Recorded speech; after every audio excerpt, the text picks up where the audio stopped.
Hey, this is the dad from Big Family Gaming. I'm back. I wanted to make a quick video talking about some of the things I've learned and discovered while I've been working on the Sega Master System collection. So, some quick tips, tricks, information. Maybe it'll help you if you're looking to do the set. Talk to a few other people, and I know that had a lot of questions. So, let's start off real quick. One of the biggest things I can talk about and suggest to you is be careful for the European release games, the PAL games. And this is probably something you've heard and you've been aware about, but it wasn't really something I realized was such a big issue until I got into it.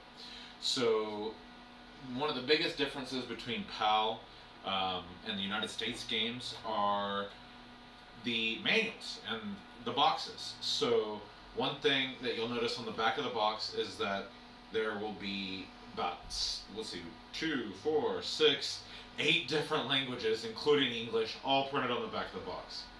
Now, there's a little asterisk with this because in the United States there were 4 versions, 4 copies of the games, 4 games, excuse me, that were released that actually were the European version, but they just had stickers on the back to cover the UPC stickers. So you should know this. You probably heard about this before. These are called the UPC variants. Some of them are very hard to find. I'm not going to be getting a Sonic the Hedgehog UPC. That thing's going to cost a bunch of money that I'm not going to spend for just a sticker. I was able to procure a couple of them. So I have Spider-Man and I have Strider here with the UPC stickers. So these were very reasonable priced, not that much more than the regular copies or the PAL copies. But again, I don't know if you can see it from there, but multiple languages on the back to go with the stickers. Now, the other thing that I want to talk about regarding the PAL versions, as you're looking on eBay, as you're looking on Mercari, as you're trying to make trades and deals and stuff, is that one dead giveaway that you're looking at a European version is the manual. The manual is going to be sideways like this. The manual will not be like a regular Master System manual. Will not have will not be like this. It'll be like this. And again, multiple languages. They printed this off so they could just ship it out in multiple regions and made it real easy for them as far as manufacturing goes. But now it makes it difficult for us as collectors.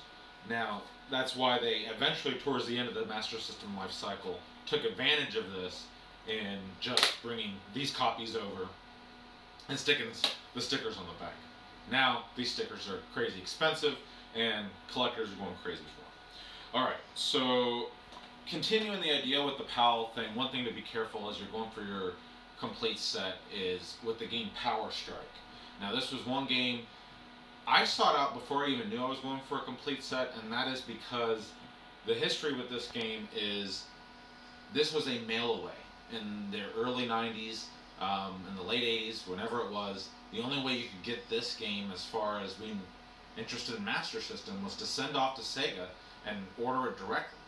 And when you did that, they sent you this copy of the game. Now, most copies you're going to find on eBay, even on price charting. Right now, the one that's for sale right now as of the date of this video is not the US version. This is the US version, and if you look at it, one thing about it that stands out is that there's no color on the box. It's just a completely plain, almost looks like a blueprint with the color of the ink. It's blue, and again, the manual is this way, vertical instead of horizontal. So this is my copy of Power Strike. I've had it a little while, but again, before I even went through for the complete set, because I knew this is a truly hard to find game. You go on eBay, you don't see a lot of these. You can find hundreds of Earthbounds for sale, but not very many Power Strikes, especially the US version. So keep that in mind. Now, as I was going through my set, one thing I want to talk about here is manuals in general. They're harder to find, especially for Master System games. I'm not going for manuals with my games. They're more of a nice to have for me. Mostly because I had the manual to James Buster Douglas Knockout Boxing and I sold it. So I kind of feel like I don't need to have them all. That was a few years ago. But So in regards to that, one thing that nobody talks about are some of the harder to find games that aren't James Buster Douglas boxing or the Sonic version that have really surprised me. Here, so I've got a list of games here that I want to share with you. So let's see if you can identify what the common thread is here. We'll start with this. This is Columns. This is probably the least expensive of the harder to find games that nobody talks about. Um, this was a Sega 1990 release. A lot of these that I'm going to be talking about are the 1990 release, 1990, 1991, about the time Sega came out with the Master System 2. Genesis was already out in the United States. Master System was on its way down, and this was their way of trying to keep it alive, get a few more sales going. So we got Columns, we got Ghouls and Ghosts. Great port, by the way, a lot of fun. Really like this game. This one is complete. This one's a little bit more on the pricey side for you to find. This was, I was going to talk about PAL games again, but Golden Axe Warrior, same version as the United States version, but this is a PAL copy. Which, real quick, little side note, sidebar here. The PAL copy of Golden Axe Warrior has a US looking manual and not a lot of languages on the back. So grab yourself a PAL copy of Golden Axe Warrior. Don't spend the money. If you're trying to save money, you got money, no problem for you. Go ahead.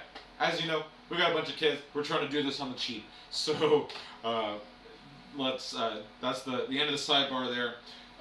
Here's another one. The rest of these. Paperboy. This one especially hard to find, hard to track down. All the ones on eBay, everywhere you look, you're looking at European versions, and they're very, very similar, very close to this. Be careful when you're buying them. Make sure you're getting mail. Yeah, I got mail. Make sure you're getting the U.S. copy. All right. So as we go, here's another one. Some people consider this one a heavy hitter. Hard to find. It's a shooter.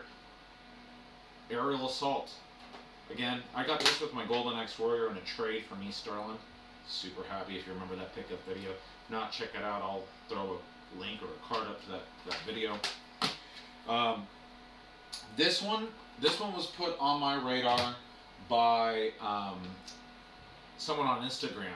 And when he reached out and saw that I was going for the full set, he said he only had one left. I said, "Oh, you mean James Buster Douglas, right? Or that's the one everybody's missing." He goes, "No, I'm missing a copy of Dick Tracy." Because he was looking for a good, clean copy of Dick Tracy. And what do you know? I found it, complete in box, for a great price on Amazon of all places. Would you believe it? Got shipped in from Puerto Rico, but again, the U.S. version. Very, very careful on this one. The European version, again, super similar looking. Box art, everything, so close. Now I'm going to give you the big reveal. This is what you're looking for when you're trying to find the US version of these games. This logo, right up here at the top, where it says Sega Master System 8-bit cartridge. If it doesn't say that, you're looking at a PAL version, you're looking at a European, Australian, some other region, not the US version. Sega Master System 8-bit cartridge. All of these I've been showing you here. They also have this new logo in the top in yellow, and then the yellow bar down here that says plays on Master System. Master System 2, Genesis. That should be a dead giveaway that you're dealing with the US version, because it was only called Genesis in the US, with the power base converter. So Super Monaco GP as well, they all have them. They're all on the side here as well. This updated logo, these are 1990 releases. These are what you're looking for when trying to find the US versions. All right, a few more along the same lines. You think football games are worthless? John Montana Football. Again, late release, Sega Master System 8-bit cartridge logo at the top. Get it done.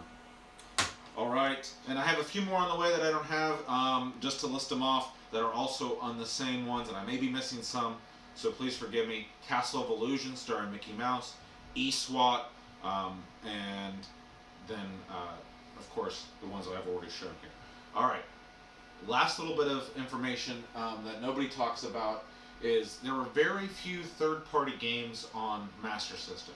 One of the ones that are This one is RC Grand Prix. Again, another one that's very common in the PAL regions. The box is different. We see here distributed by Seismic. You may know Seismic from Musha fame, who, that's the Holy Grail on Genesis, one of them. But this one, opposite of everything I just said. This manual is sideways, but this is the US release, and has a white label on the cartridge. So keep an eye on that. But again, 1990 third-party release for Sega Master System RC Grand Prix. All right.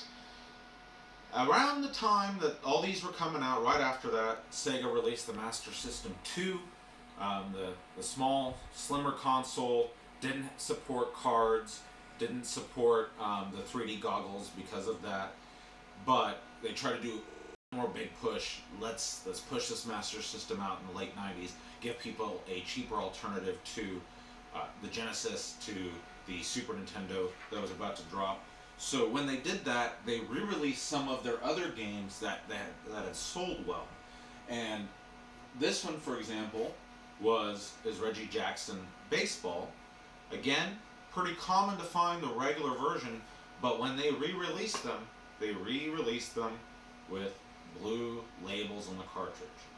So be on the lookout for the blue labels. There's a bunch of them. The other thing that they did when they re-released them, if they didn't release it with the blue label, and I don't have any of these to show you unfortunately, is they changed the box art a little bit. So Alex Kidd in Miracle World, for example, is going to have bold text, bold letters here and on the side. The Sega logo on the side is going to be missing the copyright logo. These are factors to look into. You see one of those go up on eBay or on your app or in your local Facebook Marketplace group, those are a little bit harder to find variants. Again, the blue label. Now, there were also a couple versions of the games that were only released with blue label. So if you have these in your collection and they got red labels, I'm sorry to be the bearer of bad news, but they're European releases. So that is going to be Slapshot here. This is, again, a blue label only release. No Rosetta Stone on the back here, just straight English. And Alex Kidd in Shinobi World, which, by the way, great game, a lot of fun, but blue label. Get the blue label version for this game, and you know you're dealing with your US set. Alright, so that is pretty much it as far as tips, as far as games go, and looking for some of these clues. Last thing I wanted to talk about was just a few tips to help you build your set. Last few days, I've been surprised. There were games listed for a really high price, specifically Moonwalker and eSWAT on eBay. And I came in and I gave them, I'll admit it, was a lowball offer, but they accepted right away. So my next tip is don't be afraid to make offers. Don't be afraid to throw it out there. The worst they can say is no. But, keep making another offer as long as eBay will let you. Don't try to go too low so they're not insulted. But, so there's that. The other thing I want to say is make friends. Reach out, chat with people in the community, chat with people on Discord, chat with people in Facebook groups, chat with people, get trades. You never know who has some of these Master System games sitting in their basement or in their collection that they picked up for cheap, that they're working on a different set and they want to get rid of those games and move them. So I think that pretty much well covers it. I'm sure I'm going to think of other things that I didn't mention. If you have any other tips or tricks or suggestions, please leave them below. And thanks for watching. We'll see you next time.